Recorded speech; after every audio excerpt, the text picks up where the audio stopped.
ఈ ఆజ్ఞలు ఇస్తా ఉన్నాడు, తెలియజేయమన్నాడు. ఈ మాటలను ప్రజలకు తెలియజేయి. నేను చెప్పిన మాటలు ఏది కూడా మరుగు చేయకుండా, ఏది కూడా మర్చిపోకుండా ప్రజలకి తప్పనిసరిగా తెలియజేయమన్నాడు. ఆ తెలియజేసే మాటలు ఏంటో ఇక్కడ మనం చూద్దాం ఒకసారి. విశ్రాంతి దినమును పరిశుద్ధముగా ఆచరించుటకు అది జ్ఞాపకం చేసుకోవాలంట.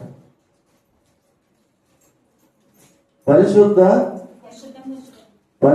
దినమును పరిశుద్ధముగా, విశ్రాంతి దినమును పరిశుద్ధముగా ఆచరించుటకు జ్ఞాపకం చేసుకోవాలన్న ముందుగా. విశ్రాంతి దినం ఎప్పుడు జరిగేది? పూర్వకాలంలో శనివారము జరిగేది. శనివారం నాడు జరిగే విశ్రాంతి దినానికి ముందుగా ఒక రోజు అన్నీ సమకూర్చుకోవాలి.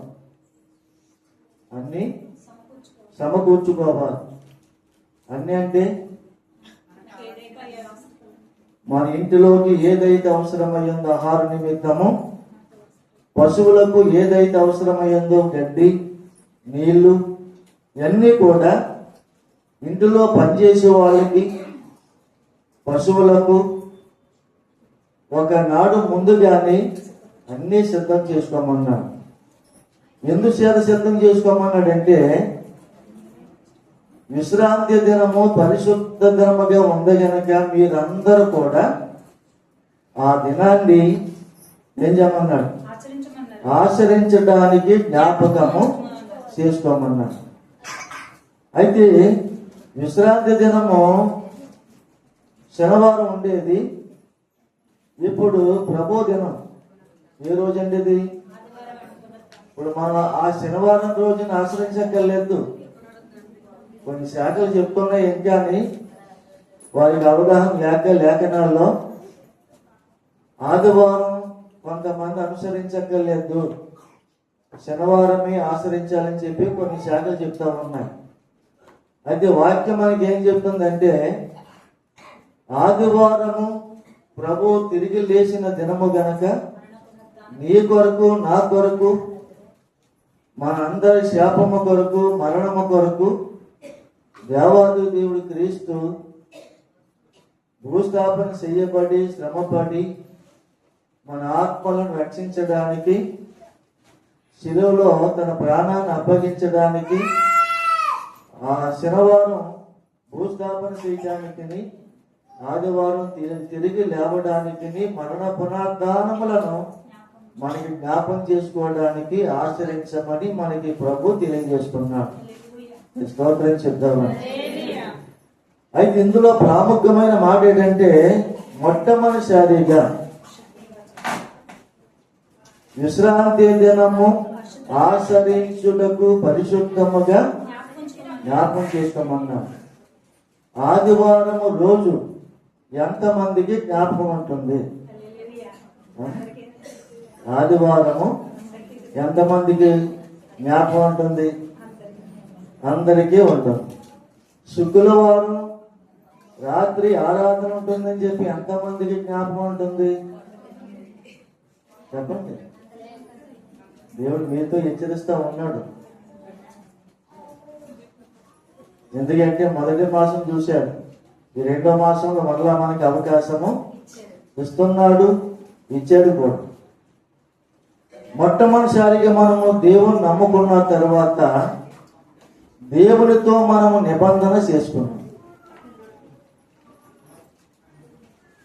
దేవునితో ఒక నిబంధన చేసుకున్నాం. ఆదివారము ఆరాధన మాననని, శ్రమైన, బాధలైన, రోగమైన క్రీస్తుని విడిచిపెట్టనని కొన్ని నిబంధనలు మనం చేసుకున్నాం. కానీ నిబంధనగానే ఉంటుంది, కానీ ఆదివారముగానే ఉంటుంది, శుక్రవారముగానే ఉంటుంది. అందులో ఆచరించడానికి జ్ఞాపకం ఉంటుందా లేదా? ఎంతమంది చెప్పండి. స్తోత్రం చెప్పండి. నాకు ఆదివారం జ్ఞాపకం ఉంటుంది, అని అందరూ స్తోత్రం చెప్పండి.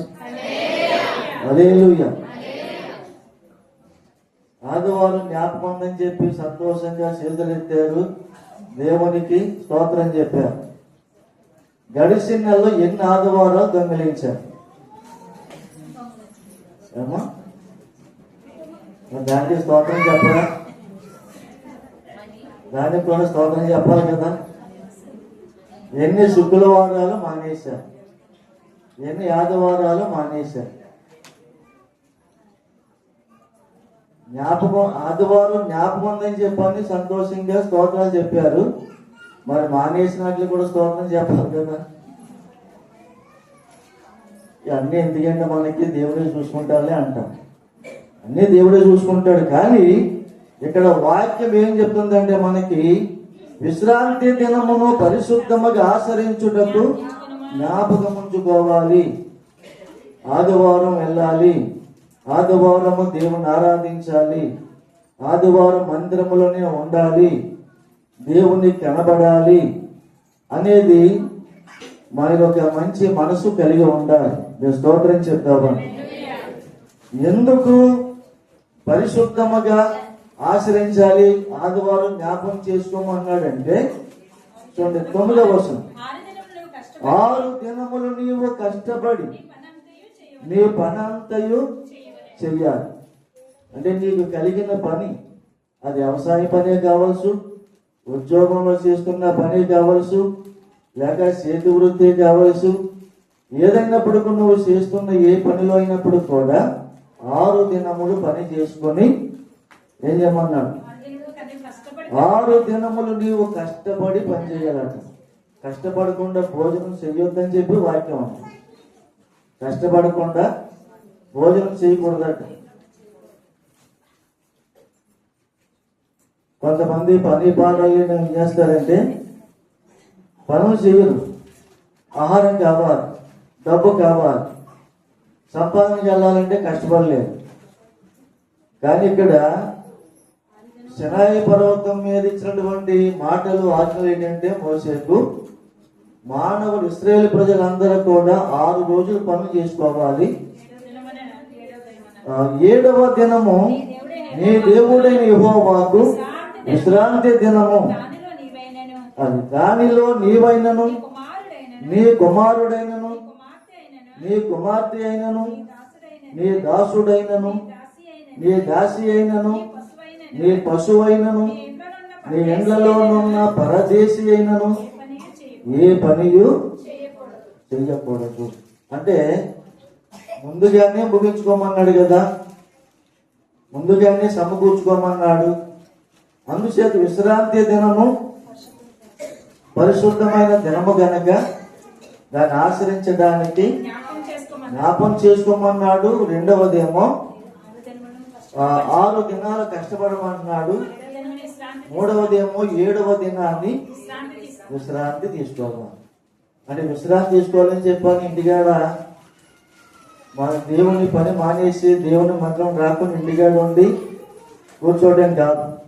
ఎందుకు 7వ రోజున మనకి కేటాయించాడంటే 6 రోజుల్లో సర్వ సృష్టిని మానవుని కూడా ఆయన సృజించాడు కనుక సృష్టికి కూడా ఏం చేయడు, ఆయన విశ్రాంతిని ఇచ్చాడు. అంటే మానవుని కూడా సృజించిన తర్వాత మానవుడికి కూడా 6 రోజులు పని చేసుకుని 7వ రోజుని దేవునికి కేటాయించాడు, దేవుని ఆరాధించడానికి. ఈరోజు ఆదివారం. ఈరోజు ఏ వారం చెప్పండి? ఆదివారం. ఈ ఆదివారాన్ని మనం ఏం చేయాలి? దేవుణ్ణి ఆరాధించాలి. పనులు ఉన్నప్పుడు కూడా పక్కన పెట్టుకొని దేవుడు ఇచ్చినటువంటి ఆజ్ఞలు మనం లోబడాలి కనుక ఈ ఆజ్ఞలకు లోబడి ప్రతి ఒక్కరు కూడా ఆదివారము దేవునికి భయపడతారు. ఏ పని తల పెట్టుకోరు. ఆదివారం ఒకవేళ మిస్ అయిపోతుందంటే ఆ రోజు 10,000 రూపాయలు పోయినట్టే లెక్కేసుకుంటాం ఆత్మీయులు. ఎందుచేతంటే మనకి దేవుడు నేర్పించేది 7వ రోజుని అందరము కలిసి కుటుంబముగా దేవుని ఆరాధించాలి. ఎందుకు ఆరాధించాలంటే మనకి తెలియకుండా మనకి నోరు జ్ఞానం ఉంది. అయితే పక్షులకి వాటి భాషలో దేవుణ్ణి స్తుతిస్తూ ఉంటున్నాయి. వృక్షాలు కూడా దేవుణ్ణి గణపరుస్తున్నాయి. దేవ, ఈ భూమి మీద నన్ను నీవు నాటినందుకు నీకు కృతజ్ఞతలు అని చెప్పి రోజు కూడా వృక్షాలు ప్రతిరోజు కూడా దేవుణ్ణి గణపరుస్తున్నాయి. పక్షులు కూడా దేవుణ్ణి గణపరుస్తూ ఉంటున్నాయి. మరి మానవులైన మనము ఇంకెంత గణపరచాలి? మానవులమైన మనము ఆదివారము ఏ పని చూసుకోకుండా కేవలము దేవుని పని మాత్రమే చేయాలంటున్నాడు. దేవుని పని చేయాలంటే మనం ఏం చేయాలంటే దేవుని చెంతకు రావాలి, వాక్యాన్ని వినాలి. ఆ రోజు ఏది సిద్ధపరిచాడో దేవుడు ఆ మాటలు మనం వినాలి. కుటుంబాలకు తోడుగా ఉన్న దేవుడు వాళ్ళందరినీ కూడా ధైర్యపరచాలి. ఇప్పుడు మానవులందరూ కూడా ఆదివారం ఆరాధనకు వచ్చినా కానీ వాక్యాలు వింటున్నా కానీ మనసులో ఏదో ఒక ఆందోళన, భయము చెందుతూ ఉంటున్నారు. అంటే ఆ భయాలు పోవటం లేదు.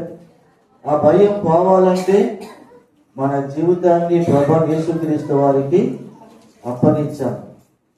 ఏ భయభ్రాంతులో ఉన్నామో ఆ భయాన్ని తొలగించి దేవుడు మనకి ఆ ఆదివారం విశ్రాంతి దినాన్ని అంటే ప్రభు దినమందు ఆయన పాదాల చెంత మనం అందరం కూర్చుని వాక్యం విన్నప్పుడు ఆ వాక్యం అందరినీ కూడా ధైర్యపరుస్తుంది గనక, ఆ వాక్యం అందరినీ కూడా బలపరుస్తుంది గనక మనకేం కలుగుతుంది అంటే ధైర్యము కలుగుతుంది. అందుచేత ఇక్కడ మనకి నేర్చుకోవలసింది ఏంటంటే ఇక్కడ 10వ వచనంలో 7వ దినము నీ దేవుడైన యెహోవాకు విశ్రాంతి దినము. ఆ కాలంలో, ఈ కాలంలో మనకి 7వ రోజు మనకి ప్రభు దినము. ఈ ప్రభు దినమందు మనం ఏం చేయాలంటే దేవుని పాదాల చెంత మన పనులన్నీ కూడా విడిచిపెట్టుకొని దేవుని ఆరాధించడానికి సమయాన్ని మనం ఇవ్వాలి. మరి ఆనాడు ఇశ్రాయేలు ప్రజలకు ఎవరు చెప్పారు అలాగా? దేవుడు చెప్పాడా? మానవుడు చెప్పాడా?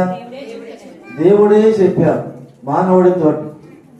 అంచేతైన ప్రవక్తను ఏర్పాటు చేసుకొని ఆ దైవజనుడితో ఇశ్రాయేలు ప్రజలు ఎలా ఉండాలో, ఎలాగ ఆచరించాలో ఈ నియమములు తెలియజేయి అని ఒక నియమాన్ని చెప్తా ఉంటున్నాడు. ఆ నియమాన్ని ఆనాడు పాటించారు.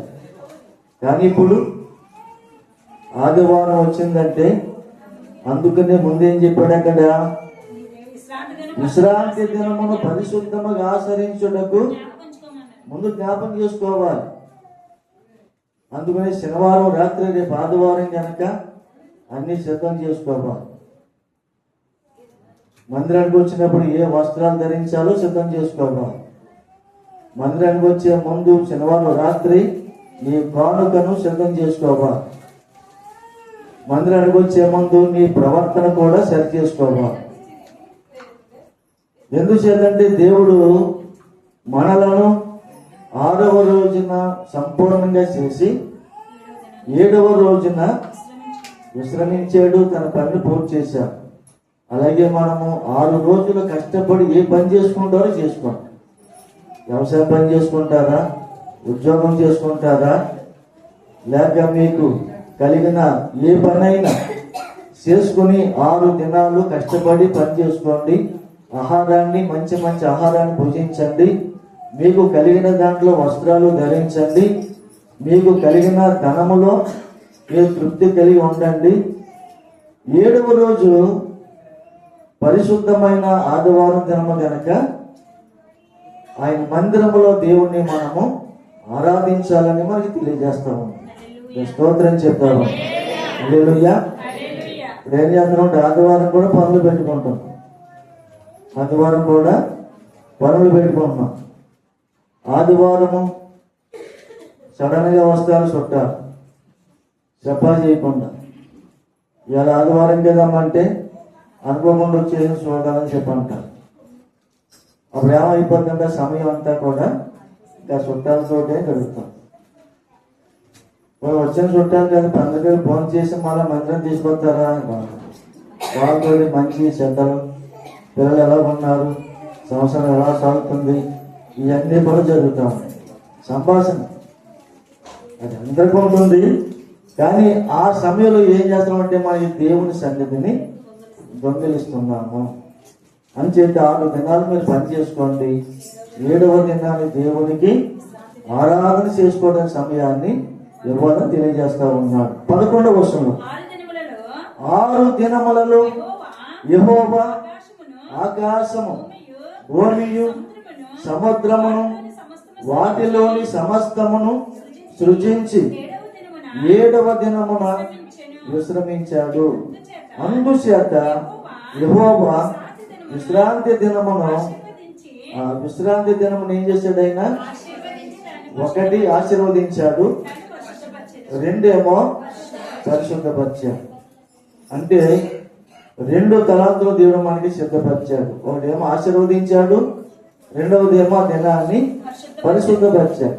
ఎందుకు పరిశుద్ధపరిచాడంటే ఆయన సన్నిధిలో ఆరాధనకు వచ్చిన వాక్యం వింటున్న ప్రతి ఒక్కరు కూడా పరిశుద్ధంగానే జీవించాలి. లోకములో ఆ వాక్యాన్ని అనుగ్రహింపజేసుకుంటూ, వాక్యాన్ని వింటూ, వాక్యం నడుచుకుంటూ పరిపూర్ణంగా ఉండాలని ముందుగానే ఆ దినాన్ని 2 ఆశీర్వాదాలు పెట్టాడు 7వ రోజు.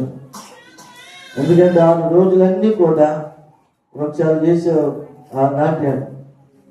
వృక్షాలు ఎలా నాటాడు చెప్పండి? ఇప్పుడు విత్తనం ఉందా, చెట్టు ఉందా చెప్పండి? చెట్టు ఎలా వచ్చింది? విత్తనం లేకుండా చెట్టు రాదు కదా, గుడ్డు లేకుండా కోడి రాదు కదా, కోడి ముద్ద